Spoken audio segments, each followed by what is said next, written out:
Hold up. You don't own any Crewnecks. Why? Let's do it. The classic black crew neck. This is the one that I copped the other day at Hobby Lobby. Y'all saw my video on that. This was $12 with the sale. You cannot go wrong. For something in a pinch, it's straight. There's no pilling on it at the moment. It's a very smooth texture as opposed to like your Russells, your Fruit of the Looms, the very vintage crew necks. It is still very not constrictive right here. So I tend to do this to my crew necks. You know, you want to show off your chains and stuff like that. Black speaks volumes. Doesn't need anything, doesn't need any labels. It just goes quietly without needing to be heard.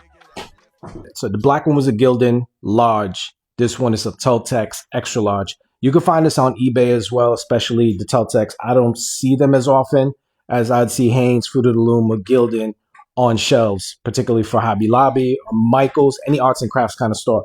But if you're really into something a little bit more this kind of colorway on gray, where it's like, it looks like that static, no reception, you ain't pay your cable bill gray, then yeah, I would say eBay, Depop, Grailed, crop the bottom. I don't know if I mentioned that already. But yeah, I think gray speaks volumes like black. Very chill, it's very calm, but at the same time, it creates bold statements. I fucks with this real heavy. I want things like this to work. Yeah, shit moves, you know? Fruit of the Loom, large, red.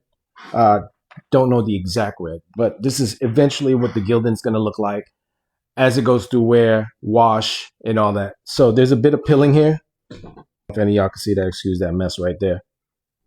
Tend to be bright color, but because of the vintage and then the times that I've worn and washed it, it's become a little bit muted, as I'd like to say. So I didn't crop this one. I think this is great to just not extend this way. I like to fold it this way, so it has more of a silhouette. Yeah.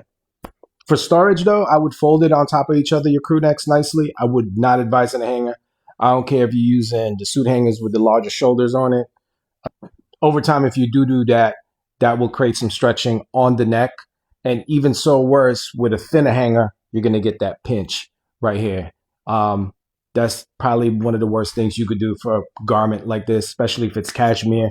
You're ironed, you're well pressed, and then you got these little Pinocchio puppet joints right on your shoulder. But let me know what y'all cop. Let me know what you think.